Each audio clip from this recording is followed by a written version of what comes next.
Cross করেছেন বক্সের ভেতরে, প্রথমবারের মতো বাংলাদেশের একটা পজিটিভ অ্যাপ্রোচ, কিন্তু ঢাকা পড়েছেন কলম্বোতে। এবার একটা অবশ্য ডেঞ্জার ক্রিয়েট করেনি বাংলাদেশ।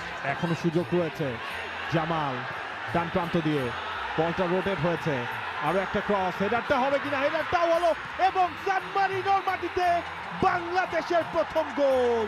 তপু বর্মন করে ফেলেছেন ন্যাশনাল টিমের জার্সিতে নিজের সপ্তম গোল। ঐতিহাসিক মুহূর্ত বাংলাদেশের জন্য।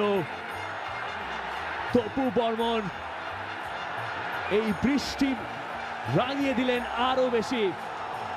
সান মারিনোর মাঠে বাংলাদেশ গর্জে উঠল ম্যাচের 19 মিনিটে।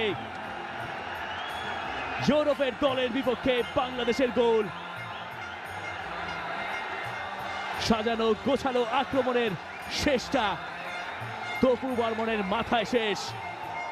তপুর হেডার, কোনো সুযোগ নেই কারো।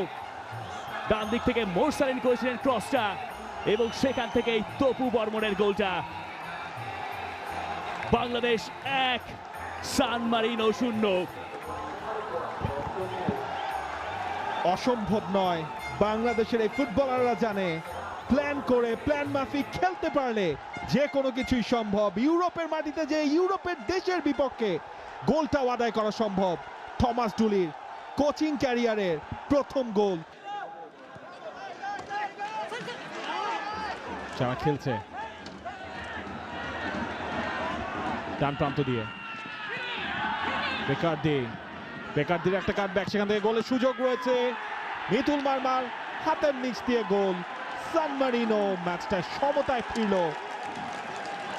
এবং এই গোলটা ইট ওয়াজ মেড বাই বেরার্দি। সান মারিনোর উল্লাস, এবং সেই উল্লাসে একজন আবার বাংলাদেশের জার্সিও পরা সান মারিনোর গ্যালারিতে। কি অদ্ভুত! তবে আপাতত মোটেই হাসি তামাশার কিছু নয় বাংলাদেশের জন্য।